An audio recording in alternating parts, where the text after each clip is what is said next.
दोस्तों, आज हम समझेंगे श्रीमद् भागवत गीता के चौथे अध्याय के 5 श्लोक को 16 से 20 तक। हम हर श्लोक के एक एक शब्द का मतलब समझेंगे और फिर हम पूरे श्लोक का भी मतलब समझेंगे। इससे पहले 1 से 15 श्लोक का वीडियो मैंने ऑलरेडी अपलोड कर दिया है, अगर आप चाहो तो उसे देख सकते हो। तो चलो सबसे पहले हम समझते हैं श्रीमद् भागवत गीता के चौथे अध्याय का 16वां श्लोक। भगवान श्री कृष्ण कहते हैं, किम कर्मेति कवयोप्यत्र मोहिताः तत्ते कर्म प्रवक्ष्यामि यज् ज्ञात्वा मोक्ष्यसे शुभात्। चलो सबसे पहले हम श्लोक के एक एक शब्द का मतलब समझते हैं। और यहाँ पर शब्द है किम कर्म। किम का मतलब होता है क्या है, और कर्म का मतलब कर्म। इसके बाद है किम कर्मेति, इसमें 3 शब्द है, किम, अकर्म, इति। किम का मतलब क्या है, अकर्म का मतलब अकर्म, और इति मतलब इस प्रकार। इसके बाद है कवयोप्यत्र, इसमें 3 शब्द है, कवयः, अपि, अत्र। कवयः का मतलब होता है बुद्धिमान पुरुष, अपि मतलब भी, और अत्र मतलब यहाँ। इसके बाद है मोहिताः, और इसका मतलब होता है मोहित हो जाते हैं। तो यहाँ पर पहले वाक्य का मतलब हो गया कर्म क्या है और अकर्म क्या है। इस प्रकार यहाँ बुद्धिमान पुरुष भी मोहित हो जाते हैं। कहने का यहाँ पर मतलब हुआ कि कर्म क्या है और अकर्म क्या है, इसका निर्णय करने में बुद्धिमान पुरुष भी मोहित हो जाते हैं। चलो अब हम चलते हैं दूसरे वाक्य पर, और यहाँ पहला शब्द है तत्ते। इसमें 2 शब्द है, तत् और ते। तत् मतलब वह, और ते मतलब तुझे। इसके बाद है कर्म, और कर्म का मतलब कर्म। फिर है प्रवक्ष्यामि, और प्रवक्ष्यामि का मतलब होता है कहूँगा। फिर है यज् ज्ञात्वा, इसमें 2 शब्द है, यत् और ज्ञात्वा। यत् का मतलब होता है जिसे, और ज्ञात्वा मतलब जानकर। इसके बाद अंतिम शब्द है मोक्ष्यसे शुभात्। इसमें 2 शब्द है, मोक्ष्यसे और अशुभात्। मोक्ष्यसे का मतलब होता है मुक्त हो जाएगा, और अशुभात् मतलब अशुभ। यहाँ पर अशुभ शब्द का यूज किया गया है कर्म बंधन के लिए। तो यहाँ पर दूसरे वाक्य का मतलब हो गया, वह कर्म तुझे कहूँगा जिसे जानकर तू कर्म के बंधन से मुक्त हो जाएगा। चलो अब हम दोनों वाक्य को जोड़ते हैं और समझते हैं पूरे श्लोक का मतलब। भगवान श्री कृष्ण अर्जुन से कहते हैं कि हे अर्जुन, कर्म क्या है और अकर्म क्या है, इसका निर्णय करने में बुद्धिमान पुरुष भी मोहित हो जाते हैं। इसीलिए उस कर्म के बारे में मैं तुझे बताऊंगा जिसे जानकर तुम सारे बंधन से मुक्त हो जाओगे। यहाँ पर भगवान कह रहे हैं कि बुद्धिमान पुरुष भी कर्म और अकर्म को ठीक से समझ नहीं पाते हैं। कर्म क्या है और अकर्म क्या है, इसका निर्णय करने में वो मोहित हो जाते हैं। इसीलिए इसके बारे में मैं तुझे बताऊंगा जिसे जानकर तुम कर्म के सारे बंधन से मुक्त हो जाओगे। ये था श्रीमद् भागवत गीता के चौथे अध्याय का 16वां श्लोक। चलो अब हम समझते हैं इसी अध्याय का 17वां श्लोक। इस श्लोक में भगवान श्री कृष्ण अर्जुन से कहते हैं, कर्मणो ह्यापि बोद्धव्यम बोद्धव्यम च विकर्मणः अकर्मणश्च बोद्धव्यम गहना कर्मणो गति है। इस श्लोक का पहला शब्द है कर्मणः, और इसका मतलब होता है कर्म का। यहाँ पर इसका यूज किया गया है कर्म के बारे में। इसके बाद है ह्यापि, इसमें 2 शब्द है, ही और अपि। ही मतलब क्योंकि, और अपि मतलब भी। इसके बाद है बोद्धव्यम, और बोद्धव्यम का मतलब होता है जानना चाहिए। विकर्म का मतलब होता है वो काम जो हमें नहीं करनी चाहिए। तो यहाँ पर पहले वाक्य का मतलब हो गया कर्म के बारे में भी जानना चाहिए और विकर्म के बारे में भी जानना चाहिए। अब हम चलते हैं दूसरे वाक्य पर, और यहाँ पर पहला शब्द है अकर्मणश्च। इसमें 2 शब्द है, अकर्मणः और च। अकर्मणः का मतलब होता है अकर्म, यानी कि कुछ नहीं करना, और च मतलब और। इसके बाद है बोधव्यम, और इसका मतलब होता है जानना चाहिए। फिर है गहना कर्मणो गति है। गहना का मतलब होता है गहन है, कर्मणः मतलब कर्म की, और गति मतलब गति। और अकर्म के बारे में भी जानना चाहिए। क्योंकि कर्म की गति गहन है। हमने पूरे श्लोक के एक एक शब्द का मतलब समझ लिया। चलो अब हम समझते हैं पूरे श्लोक का मतलब। भगवान श्री कृष्ण अर्जुन से कहते हैं कि हे अर्जुन, हमें कर्म के बारे में भी जानना चाहिए, अकर्म के बारे में भी जानना चाहिए और विकर्म के बारे में भी जानना चाहिए, क्योंकि कर्म की गति गहन है। यहाँ पर भगवान कह रहे हैं कि कर्म सबसे गहन विषय है और इसके बारे में हम तभी जान पाएंगे जबकि हम कर्म, अकर्म और विकर्म तीनों को ठीक से समझ पाएं।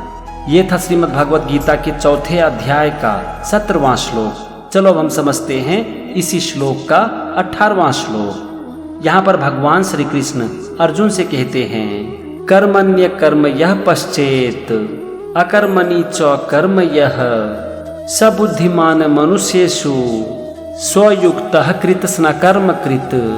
चलो सबसे पहले हम श्लोक के एक एक शब्द का मतलब समझते हैं और यहाँ पर सबसे पहला शब्द है कर्मण्य कर्म। इसमें दो शब्द है, कर्मणि और अकर्म। कर्मणि का मतलब होता है कर्म में और अकर्म मतलब अकर्म। इसके बाद है यह और यह का मतलब होता है जो। अगला शब्द है पश्येद कर्मणि। इसमें दो शब्द है, पश्येत और अकर्मणि। पश्येत मतलब देखता है और अकर्मणि मतलब अकर्म में। इसके बाद है चौ कर्म यह। चौ मतलब और, कर्म मतलब कर्म और यह मतलब जो।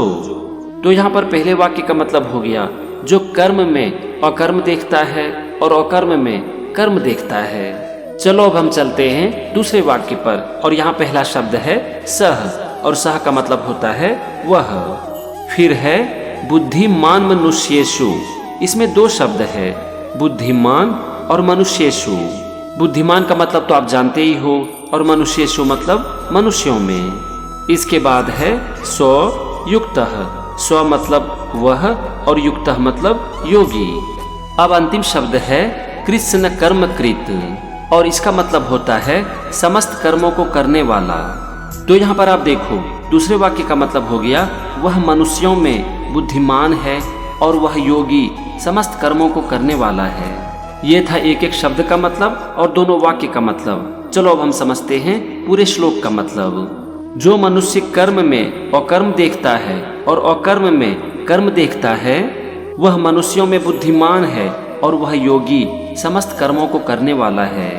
यहाँ पर भगवान कह रहे हैं कि जो बुद्धिमान लोग होते हैं जब वो किसी काम को करते हैं तो वो ये सोचते हैं कि मैं कुछ नहीं कर रहा हूँ। कहने का मतलब हुआ कि एक तरह से वो अपने कर्मों को दिव्य शक्ति के सामने समर्पित कर देते हैं। वो अपने काम को पूरे मन से करते हैं लेकिन ये सोचते हैं कि मैं कुछ नहीं कर रहा हूँ। फिर भगवान आगे कह रहे हैं कि बुद्धिमान लोग अपने अकर्म में अपने कर्म को देखते हैं। मतलब कि जब वो कुछ नहीं कर रहे होते हैं तो भी वो यही सोचते हैं कि मैं अपने कर्म को कर रहा हूँ। जरा सोचो कि ये कब संभव है, जब आप कुछ भी नहीं कर रहे हो तब भी आप यही सोचो कि मैं अपने कर्म को कर रहा हूँ। ये तभी संभव है जब आप बिना मतलब का टाइम पास नहीं कर रहे हो। अगर आप कुछ नहीं कर रहे हो तो आप बैठ के अच्छा सोच रहे हो, ध्यान कर रहे हो, लोगों के बारे में अच्छा सोच रहे हो, अपने मन को शांत कर रहे हो। यहाँ पर कुछ ना करते हुए भी आपको लग रहा है कि आप अपने कर्म को कर रहे हो। यहाँ पर जो बात कही गई है ना कि बुद्धिमान लोग अपने अकर्म में अपने कर्म को देखते हैं और अपने कर्म में अपने अकर्म को देखते हैं, ये तभी संभव है जब एक इंसान अपने कर्म को कर्म समझकर करे और कर्म फल की इच्छा को पूरी तरह से त्याग दे।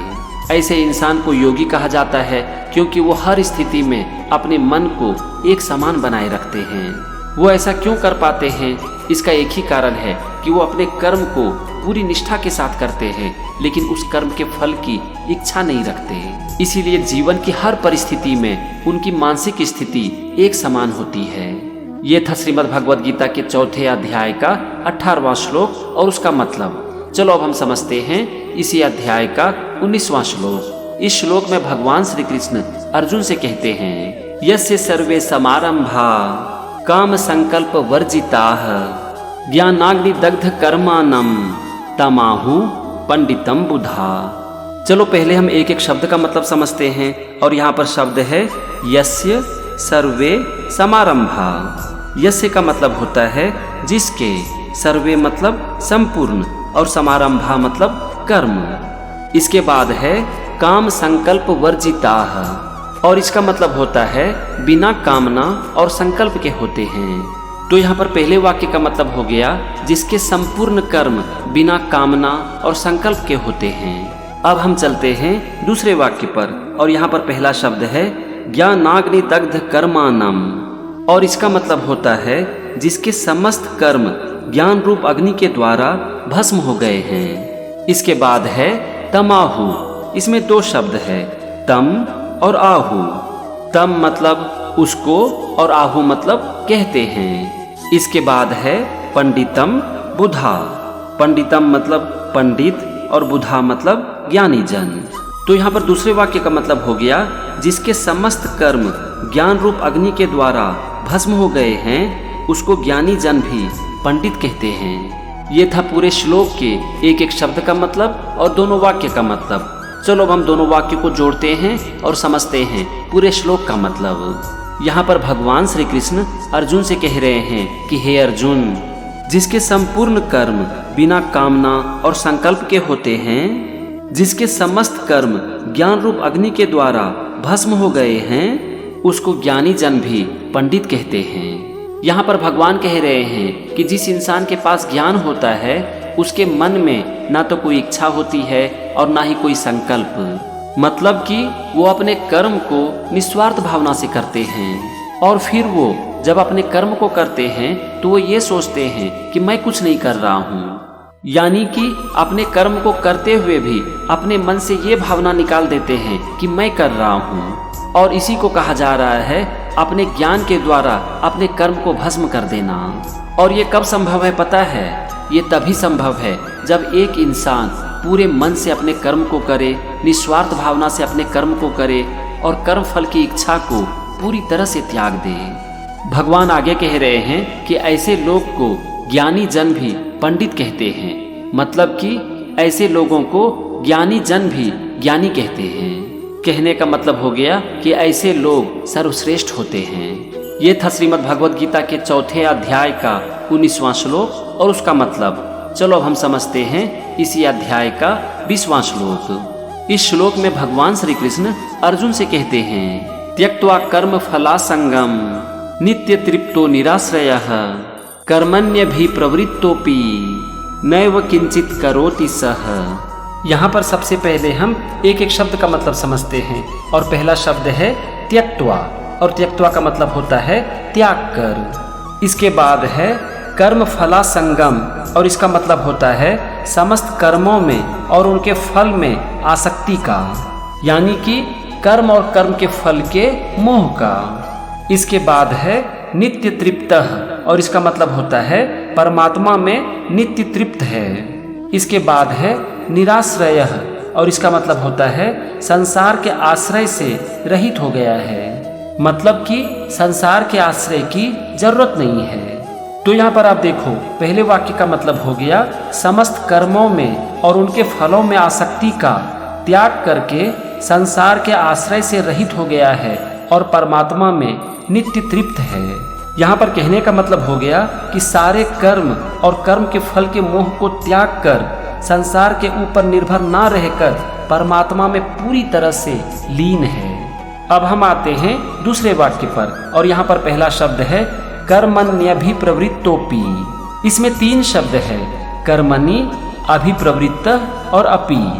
कर्मणि का मतलब होता है कर्मों में, अभिप्रवृत्त मतलब भली भांति बरतता हुआ और अपि मतलब भी। अगला शब्द है नैव। इसमें 2 शब्द है नौ और एव। नौ मतलब नहीं और एव मतलब भी। फिर है किंचित करोति। इसमें 2 शब्द है किंचित और करोति। किंचित का मतलब होता है कुछ और करोति मतलब करता। और अंतिम शब्द है सह। सह का मतलब होता है वह। तो यहाँ पर दूसरे वाक्य का मतलब हो गया वह कर्मों में भली भांति बरतता हुआ भी कुछ भी नहीं करता। कहने का यहाँ पर मतलब हो गया कि वो पूरी तरह से अपने कर्म को करता है। चलो अब हम दोनों वाक्य को मिलाते हैं और समझते हैं पूरे श्लोक का मतलब। भगवान श्री कृष्ण अर्जुन से कहते हैं कि हे अर्जुन, जो पुरुष कर्म और कर्म के फल के मोह को त्याग कर संसार के ऊपर निर्भर ना रहते हुए परमात्मा में नित्य रूप से तृप्त है, वो अपने कर्म को पूरी तरह से करता है और बाकी कुछ भी नहीं करता। यहाँ पर भगवान कह रहे हैं कि जो पुरुष कर्म और कर्म फल के मोह को त्याग कर संसार के ऊपर निर्भर ना रहते हुए परमात्मा में पूरी तरह से लीन रहता है, वो भली भांति अपने कर्म को ही करता है, बाकी और कुछ नहीं करता। ये था श्रीमद् भागवत गीता के 4थे अध्याय का 20वां श्लोक और उसका मतलब। तो दोस्त, आज हमने श्रीमद् भागवत गीता के 5 श्लोक को समझा 16 से 20 तक। भगवत गीता का ये सीरीज कंटिन्यू रहेगा और अगले एपिसोड में भी हम कुछ और श्लोक को समझेंगे। तो मेरे साथ बने रहिए और अपने जीवन को दिव्य ज्ञान से भरते रहिए। जय श्री कृष्णा।